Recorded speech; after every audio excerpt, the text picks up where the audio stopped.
Welcome to the Daily Globe. Please subscribe and hit the bell icon for more breaking updates. Tonight, we witness a seismic shift in the Indo-Pacific. Japan is preparing to transfer major warships to the Philippines, a landmark event, the first such export in decades.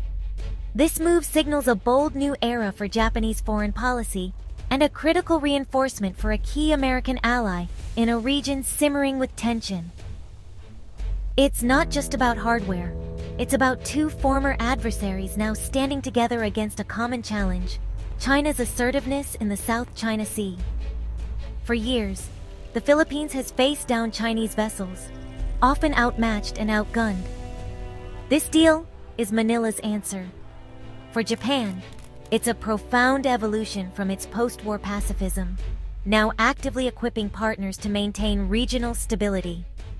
The implications are global. Trillions in trade pass through these waters, and their stability is essential for the world economy. The United States has long championed a free and open Indo-Pacific, and this agreement directly supports that vision. This is more than a naval transfer. It's the physical manifestation of a new defensive architecture in Asia. What happens in the South China Sea affects everyone. International law, global trade, and the balance of power are all at stake. The decisions made today in Tokyo and Manila will echo for years to come. They are forging a partnership that could define the security landscape of the 21st century. This is a story of strategy, history, and survival, unfolding right now. The world is watching as alliances are redrawn and power shifts in Asia. We need to pay close attention. The process is already in motion.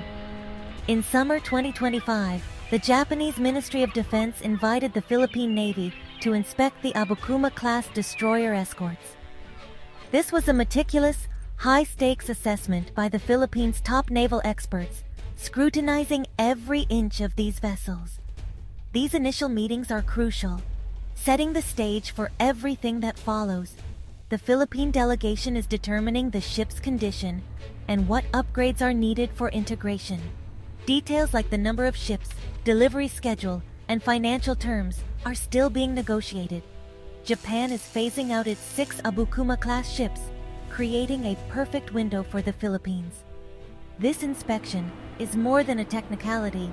It's a symbol of trust and collaboration. Filipino experts are active participants, shaping their future defense capabilities. The success of this mission will determine how quickly these new guardians can patrol Philippine waters. The world is watching as a stronger maritime defense takes shape. To grasp the significance of this transfer, you must understand Japan's transformation. For decades, Japan's constitution forbade offensive military exports. That changed in 2014, when new principles allowed limited arms exports for peace and security. The transfer to the Philippines is the boldest application yet, enabled by further loosening of rules in 2023. Facing North Korean missile tests and China's expansion, Japan concluded that strengthening regional partners is vital for its own security. By helping the Philippines patrol its waters, Japan also secures vital sea lanes for its economy. This is a move from passive pacifism to proactive collective self-defense. For Japan's defense industry, it's a massive opportunity to gain experience in international exports and support. Japan is now a more active and capable security partner in the region. This warship transfer is built on a decade of deepening trust and cooperation. The Philippines has become a primary recipient of Japanese support, from maritime patrol aircraft to advanced radar systems. Japan has modernized the Philippine Coast Guard, providing vessels and loans for new ships tailored to the West Philippine Sea. In July 2025, the two nations signed a reciprocal access agreement, making joint training and rapid response far easier. This agreement, combined with steady defense equipment flow, shows a relationship that has matured into true security partnership. The warship deal is the logical next step in this journey. Together, they are building a new security architecture for the Indo-Pacific. What is the Philippines getting? The Abukuma-class destroyer escort. These ships, built between 1989 and 1993, are proven platforms and a substantial leap for the Philippine Navy. Their primary strength is anti-submarine warfare, a critical capability the Philippines currently lacks. Equipped with sonar, torpedoes, and a powerful naval gun, they can hunt submarines, strike enemy vessels, and defend against missiles. Their endurance and speed allow for long-range patrols and rapid response across the archipelago. These ships will reduce the strain on the Philippines' 2 modern frigates and extend their reach in the West Philippine Sea. In short, they provide presence, persistence, and power. The Abukuma class is exactly what the Philippines needs to secure its maritime domain. This is a game-changing upgrade. For the Philippine Navy, the Abukuma class destroyers are transformative. With only 2 modern frigates, the Navy is stretched thin across vast, contested waters. Even a few Abukuma class ships will dramatically boost capacity and operational tempo. They bring anti-submarine warfare to the fleet for the first time, deterring underwater threats and enhancing interoperability with allies. This transfer is a cost-effective, rapid solution for a nation with a limited defense budget. Instead of waiting years for new ships, the Philippines gains a credible navy now. It's a pragmatic move that fundamentally changes the strategic calculus. The Philippine armed forces are entering a new era. This deal is happening because of China's assertiveness in the South China Sea. The Philippines faces daily confrontations with a vastly superior Chinese navy. The Japan-Philippines partnership is a direct response, providing the tools for a credible deterrent. The goal isn't to match China ship for ship, but to raise the cost of aggression and make any adversary think twice. This is the essence of deterrence. Japan's move is part of a broader, US-backed strategy of integrated deterrence, strengthening a network of allies to maintain a free and open order.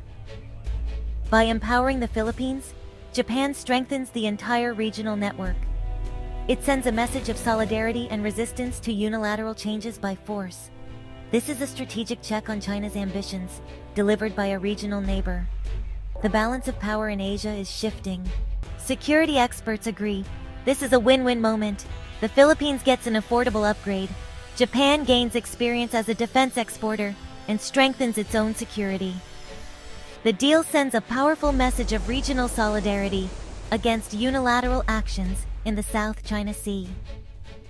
It's about signaling as much as ships, showing Beijing that its actions are uniting its neighbors.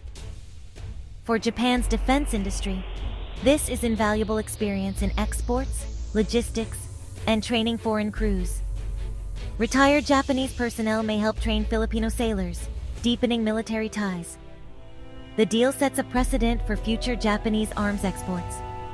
By equipping the Philippines with compatible systems, interoperability with US and Japanese navies improves. In a crisis, this shared technology could make all the difference. The Abukuma-class ships are a bridge to a stronger regional security architecture. This story is just beginning. A new chapter in Asian security. The final details, number of ships, delivery, and financial terms will reveal the depth of Japan's commitment. Watch how the Philippines integrates these ships and develops new anti-submarine warfare doctrines. China's reaction will be telling: escalation or moderation. This deal could be a blueprint for future regional cooperation, with Japan supporting other partners. The courage of nations to stand for sovereignty and partnership will shape the Indo-Pacific's future. Keep watching.